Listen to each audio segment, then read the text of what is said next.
Ceci est un livre audio autogénéré par Google. Livre Le dernier jour d'un condamné. Par Victor Hugo.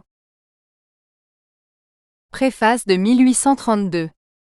Il n'y avait en tête des premières éditions de cet ouvrage, publié d'abord sans nom d'auteur, que les quelques lignes qu'on va lire. Il y a deux manières de se rendre compte de l'existence de ce livre. Où il y a eu en effet, une liasse de papiers jaunes et inégaux sur lesquels on a trouvé enregistrées une à une, les dernières pensées d'un misérable, où il s'est rencontré un homme, un rêveur occupé à observer la nature au profit de l'art, un philosophe, un poète, que sais-je, dont cette idée a été la fantaisie, qu'il a prise ou plutôt s'est laissé prendre par elle, et n'a pu s'en débarrasser qu'en la jetant dans un livre. De ces deux explications, le lecteur choisira celle qu'il voudra. Comme on le voit, à l'époque où ce livre fut publié, l'auteur ne jugea pas à propos de dire dès lors toute sa pensée. Il aima mieux attendre qu'elle fût comprise, et voir si elle le serait. Elle l'a été. Et l'auteur aujourd'hui peut démasquer l'idée politique, l'idée sociale, qu'il avait voulu populariser sous cette innocente et candide forme littéraire. Il déclare donc, ou plutôt il avoue hautement que le dernier jour d'un condamné n'est autre chose qu'un plaidoyer, direct ou indirect, comme on voudra, pour l'abolition de la peine de mort. Ce qu'il a eu dessein de faire, ce qu'il voudrait que la postérité vît dans son œuvre, si jamais elle s'occupe de si peu, ce n'est pas la défense spéciale et toujours facile, et toujours transitoire, de tel ou tel criminel choisi, de tel ou tel accusé d'élection. C'est la plaidoirie générale et permanente pour tous les accusés présents et à venir. C'est le grand point de droit de l'humanité allégué et plaidé à toute voix devant la société, qui est la grande cour de cassation. C'est cette suprême fin de non-recevoir, abord cher à sanguine, construite à tout jamais en avant de tous les procès criminels. C'est la sombre et fatale question qui palpite obscurément au fond de toutes les causes capitales, sous les triples épaisseurs de pathos dont l'enveloppe la rhétorique sanglante des gens du roi. C'est la question de vie et de mort, dis-je, déshabillé, dénudé, dépouillé des entortillages sonores du parquet, brutalement mise au jour, et posée où il faut qu'on la voie, où il faut qu'elle soit, où elle est réellement dans son vrai milieu, dans son milieu horrible, non au tribunal mais à l'échafaud, non chez le juge mais chez le bourreau. Voilà ce qu'il a voulu faire. Si l'avenir lui décernait un jour la gloire de l'avoir fait, ce qu'il n'ose espérer, il ne voudrait pas d'autre couronne. Il le déclare donc, et il le répète, il occupe au nom de tous les accusés possibles, innocents ou coupables, devant toutes les cours, tous les prétoires, tous les jurys, toutes les justices. Ce livre est adressé à quiconque juge. Et pour que le plaidoyer soit aussi vaste que la cause, il a dû, et c'est pour cela que le dernier jour d'un condamné est ainsi fait, élaguer de toutes parts dans son sujet le contingent, l'accident, le particulier, le spécial, le relatif, le modifiable, l'épisode, l'anecdote, l'événement, le nom propre, et se borner, si c'est là se borner, à plaider la cause d'un condamné quelconque, exécuté un jour quelconque, pour un crime quelconque. Heureux si, sans autre outil que sa pensée, il a fouillé assez avant pour faire saigner un cœur sous l'AES triplex du magistrat. Heureux s'il a rendu pitoyable ceux qui se croient justes. Heureux si, à force de creuser dans le juge, il a réussi quelquefois à y retrouver un homme. Il y a 3 ans, quand ce livre parut, quelques personnes imaginèrent que cela valait la peine d'en contester l'idée à l'auteur. Les uns supposèrent un livre anglais, les autres un livre américain. Singulière manie de chercher à 1000 lieues les origines des choses, et de faire couler des sources du Nil, le ruisseau qui lave votre rue. Hélas, il n'y a en ceci ni livre anglais, ni livre américain, ni livre chinois. L'auteur a pris l'idée du dernier jour d'un condamné, non dans un livre, il n'a pas l'habitude d'aller chercher ses idées si loin, mais là où vous pouviez tous la prendre, où vous l'aviez prise peut-être, car qui n'a fait ou rêvé dans son esprit le dernier jour d'un condamné, tout bonnement sur la place publique, sur la place de grève. C'est là qu'un jour en passant il a ramassé cette idée fatale, gisante dans une mare de sang sous les rouges moignons de la guillotine. Depuis, chaque fois qu'au gré des funèbres jeudis de la Cour de cassation, il arrivait un de ces jours où le cri d'un arrêt de mort se fait dans Paris, chaque fois que l'auteur entendait passer sous ses fenêtres ces hurlements enroués qui ameutent des spectateurs pour la grève, chaque fois, la douloureuse idée lui revenait, s'emparait de lui emplissait la tête de gendarmes, de bourreaux et de foules, lui expliquait heure par heure les dernières souffrances du misérable agonisant, en ce moment on le confesse, en ce moment on lui coupe les cheveux, en ce moment on lui lie les mains, le sommet, lui pauvre poète, de dire tout cela à la société, qui fait ses affaires pendant que cette chose monstrueuse s'accomplit, le pressait, le poussait, le secouait, lui arrachait ses vers de l'esprit, s'il était en train d'en faire, et les tuait à peine ébauchés, barrait tous ses travaux, se mettait en travers de tout, l'investissait, l'obsédait, l'assiégeait. C'était un supplice qui commençait avec le jour, et qui durait, comme celui du misérable qu'on torturait au même moment, jusqu'à 4 heures. Alors seulement, une fois le ponence caput expira vite crié par la voix sinistre de l'horloge, l'auteur respirait et retrouvait quelque liberté d'esprit. Un jour enfin, c'était, à ce qu'il croit, le lendemain de l'exécution d'Ulbach, il se mit à écrire ce livre. Depuis lors, il a été soulagé. Quand un de ces crimes publics, qu'on nomme exécution judiciaire, a été commis, sa conscience lui a dit qu'il n'en était plus solidaire. Et il n'a plus senti à son front cette goutte de sang qui rejaillit de la grève sur la tête de tous les membres de la communauté sociale. Toutefois, cela ne suffit pas. Se laver les mains est bien, empêcher le sang de couler serait mieux. Aussi ne connaîtrait-il pas de but plus élevé, plus saint, plus auguste que celui-là, concourir à l'abolition de la peine de mort. Aussi est-ce du fond du cœur qu'il adhère aux vœux et aux efforts des hommes généreux de toutes les nations, qui travaillent depuis plusieurs années à jeter bas l'arbre patibulaire, le seul arbre que les révolutions ne déracinent pas. C'est avec joie qu'il vient à son tour, lui chétif, donner son coup de cognée, et élargir de son mieux l'entaille que Beccaria a faite il y a 66 ans, au vieux gibet dressé depuis tant de siècles sur la chrétienté. Nous venons de dire que l'échafaud est le seul édifice que les révolutions ne démolissent pas. Il est rare en effet que les révolutions soient sobres de sang humain, et venues qu'elles sont pour émonder, pour ébrancher, pour étêter la société, la peine de mort est une des serpes dont elles se dessaisissent le plus malaisément. Nous l'avouerons cependant, si jamais révolution nous parut digne et capable d'abolir la peine de mort, c'est la Révolution de Juillet. Il semble en effet qu'il appartenait au mouvement populaire le plus clément des temps modernes, de raturer la pénalité barbare de Louis XI, de Richelieu et de Robespierre, et d'inscrire au front de la loi l'inviolabilité de la vie humaine.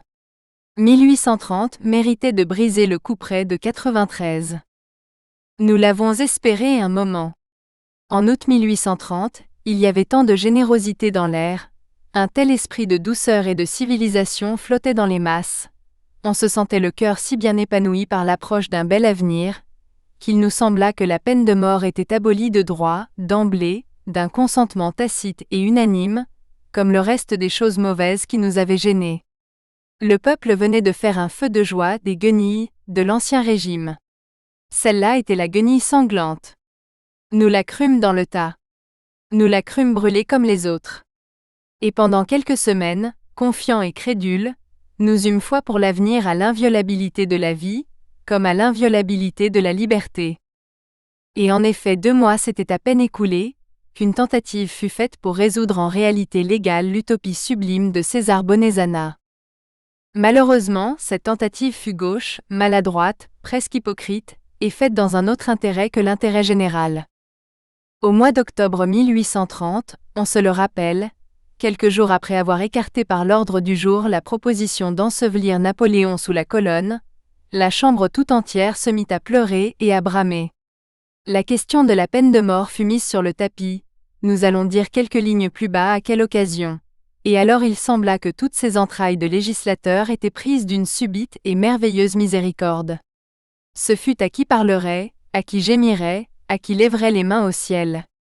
La peine de mort, grand Dieu, quelle horreur! Tel vieux procureur général, blanchi dans la robe rouge, qui avait mangé toute sa vie le pain trempé de sang des réquisitoires, se composa tout à coup un air piteux, et attesta les dieux qu'il était indigné de la guillotine. Pendant 2 jours, la tribune ne désemplit pas de harangueurs en pleureuses. Ce fut une lamentation, une myriologie, un concert de psaumes lugubres, un superflumina babylonis, un stabat mater dolorosa, une grande symphonie en ut, avec chœur, exécutée par tout cet orchestre d'orateurs qui garnit les premiers bancs de la chambre, et rend de si beaux sons dans les grands jours. Tel vint avec sa basse, tel avec son fausset. Rien n'y manqua. La chose fut on ne peut plus pathétique et pitoyable. La séance de nuit surtout fut tendre, paterne et déchirante comme un 5e acte de la chaussée. Le bon public, qui n'y comprenait rien, avait les larmes aux yeux. Note: nous ne prétendons pas envelopper dans le même dédain tout ce qui a été dit à cette occasion à la Chambre. Il s'est bien prononcé ça, et là quelques belles et dignes paroles. Nous avons applaudi comme tout le monde, au discours grave et simple de M. de Lafayette, et dans une autre nuance, à la remarquable improvisation de M. Villemain. De quoi s'agissait-il donc? D'abolir la peine de mort? Oui et non. Voici le fait.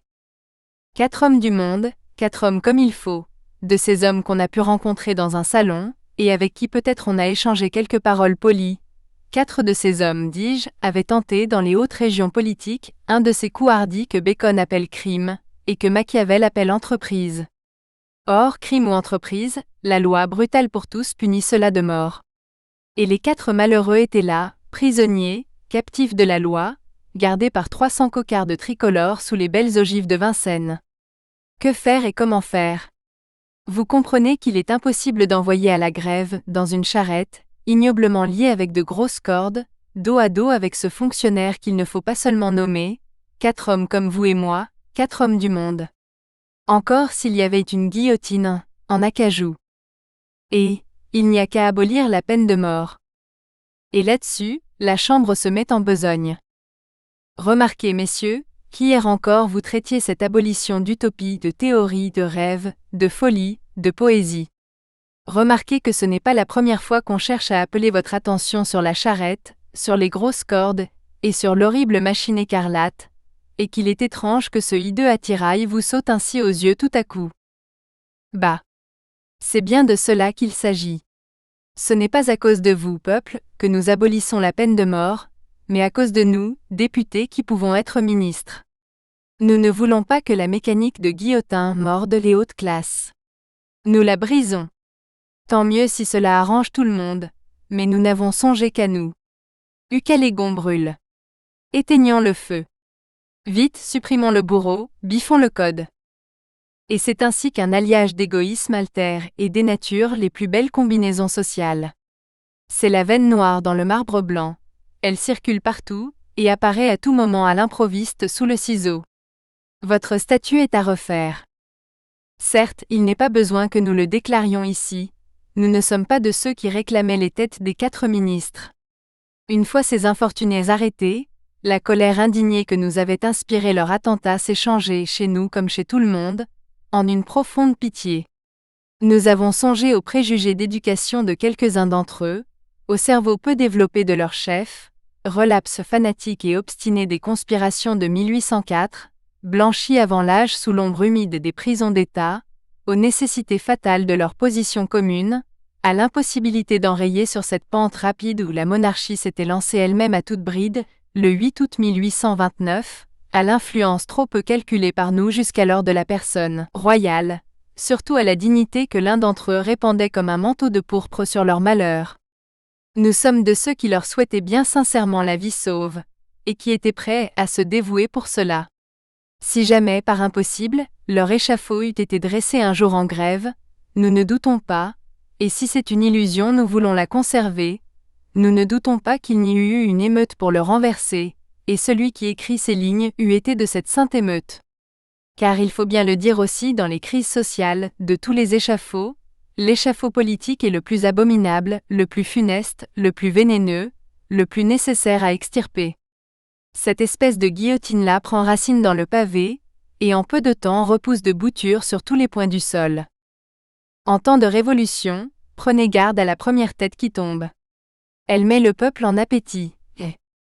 Nous étions donc personnellement d'accord avec ceux qui voulaient épargner les 4 ministres, et d'accord de toute manière, par les raisons sentimentales comme par les raisons politiques. Seulement, nous eussions mieux aimé que la Chambre choisît une autre occasion, pour proposer l'abolition de la peine de mort. Si on l'avait proposée, cette souhaitable abolition, non à propos de 4 ministres tombés des Tuileries à Vincennes, mais à propos du premier voleur de grand chemin venu, à propos d'un de ces misérables que vous regardez à peine quand il passe près de vous dans la rue, auquel vous ne parlez pas, dont vous évitez instinctivement le coudoiement poudreux. Malheureux dont l'enfance déguenillée a couru pieds nus dans la boue des carrefours, grelottant l'hiver au rebord des quais, se chauffant au soupirail des cuisines de Monsieur Véfour chez qui vous dînez, déterrant çà et là une croûte de pain dans un tas d'ordures et l'essuyant avant de la manger, grattant tout le jour le ruisseau avec un clou pour y trouver un liard, n'ayant d'autre amusement que le spectacle gratis de la fête du roi et les exécutions en grève, cet autre spectacle gratis. Pauvre diable, que la faim pousse au vol et le vol au reste, enfant déshérité d'une société marâtre, que la maison de force prend à 12 ans, le bagne à 18, l'échafaud à 40. Infortuné qu'avec une école et un atelier vous auriez pu rendre bons, moraux, utiles, et dont vous ne savez que faire, les versant comme un fardeau inutile, tantôt dans la rouge fourmilière de Toulon, tantôt dans le muet enclos de Clamart, leur retranchant la vie après leur avoir ôté la liberté. Si c'eût été à propos d'un de ces hommes que vous eussiez proposé d'abolir la peine de mort, oh, alors votre séance eût été vraiment digne, grande, sainte, majestueuse, vénérable. Depuis les augustes pères de Trente invitant les hérétiques au concile au nom des entrailles de Dieu, per visra Dei, parce qu'on espère leur conversion, coniam sancta synodus spera hereticorum conversionem, jamais assemblée d'hommes n'aurait présenté au monde spectacle plus sublime, plus illustre et plus miséricordieux. Il a toujours appartenu à ceux qui sont vraiment forts, et vraiment grands, d'avoir souci du faible et du petit. Un conseil de Brahman serait beau, prenant en main la cause du paria. Et ici, la cause du paria, c'était la cause du peuple. En abolissant la peine de mort, à cause de lui, et sans attendre que vous fussiez intéressé dans la question, vous faisiez plus qu'une œuvre politique, vous faisiez une œuvre sociale. Tandis que vous n'avez pas même fait une œuvre politique en essayant de l'abolir, non pour l'abolir, mais pour sauver 4 malheureux ministres, pris la main dans le sac des coups d'État. Qu'est-il arrivé ? C'est que comme vous n'étiez pas sincère, on a été défiant. Quand le peuple a vu qu'on voulait lui donner le change, il s'est fâché contre toute la question en masse, et, chose remarquable, il a pris fait et cause pour cette peine de mort dont il supporte pourtant tout le poids. C'est votre maladresse qui l'a amené là. En abordant la question de biais et sans franchise, vous l'avez compromise pour longtemps. Vous jouiez une comédie. On l'a sifflé. Cette farce pourtant, quelques esprits avaient eu la bonté de la prendre au sérieux. Immédiatement après la fameuse séance, ordre avait été donné aux procureurs généraux, par un garde des sceaux honnête homme, de suspendre indéfiniment toute exécution capitale. C'était en apparence un grand pas, les adversaires de la peine de mort respirèrent. Mais leur illusion fut de courte durée. Le procès des ministres fut mené à fin. Je ne sais quel arrêt fut rendu. Les 4 vies furent épargnées. Âme fut choisi comme juste milieu entre la mort et la liberté. Ces divers arrangements une fois faits, toute peur s'évanouit dans l'esprit des hommes d'État dirigeants, et avec la peur, l'humanité s'en alla. Il ne fut plus question d'abolir le supplice capital, et une fois qu'on n'eut plus besoin d'elle, l'utopie redevint utopie, la théorie, théorie, la poésie, poésie. Il y avait pourtant toujours dans les prisons quelques malheureux condamnés vulgaires qui se promenaient dans les préaux depuis 5 ou 6 mois, respirant l'air, tranquilles désormais, sûrs de vivre, prenant leur sursis pour leur grâce. Mais, attendez. Le bourreau, à vrai dire, avait eu grand peur. Le jour où il avait entendu nos faiseurs de loi parler humanité, philanthropie, progrès, il s'était cru perdu. Il s'était caché, le misérable, il s'était blotti sous sa guillotine, mal à l'aise au soleil de juillet comme un oiseau de nuit en plein jour, tâchant de se faire oublier, se bouchant les oreilles et n'osant souffler. On ne le voyait plus depuis 6 mois. Il ne donnait plus signe de vie. Peu à peu cependant, il s'était rassuré dans ses ténèbres. Il avait écouté du côté des chambres, et n'avait plus entendu prononcer son nom. Plus de ces grands mots sonores, dont il avait eu si grande frayeur. Plus de commentaires déclamatoires, du traité des délits et des peines. On s'occupait de toute autre chose, de quelque grave intérêt social, d'un chemin vicinal, d'une subvention pour l'opéra comique, ou d'une saignée de 100 000 francs sur un budget apoplectique de 1500 millions. Personne ne songeait plus à lui, coupe-tête. Ce que voyant, l'homme se tranquillise, il met sa tête hors de son trou, et regarde de tous côtés. Il fait un pas, puis 2, comme je ne sais plus quelle souris de La Fontaine, puis il se hasarde à sortir tout à fait de dessous son échafaudage, puis il saute dessus, le raccommode, le restaure, le fourbit, le caresse, le fait jouer, le fait reluire, se remet à suifer la vieille mécanique rouillée que l'oisiveté détraquait. Tout à coup il se retourne, saisit au hasard par les cheveux dans la première prison venue un de ces infortunés qui comptaient sur la vie, le tire à lui, le dépouille, l'attache, le boucle, et voilà les exécutions qui recommencent. Tout cela est affreux, mais c'est de l'histoire.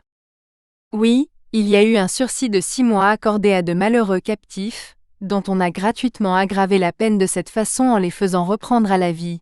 Puis, sans raison, sans nécessité, sans trop savoir pourquoi pour le plaisir, on a un beau matin révoqué le sursis, et l'on a remis froidement toutes ces créatures humaines en coupe réglée.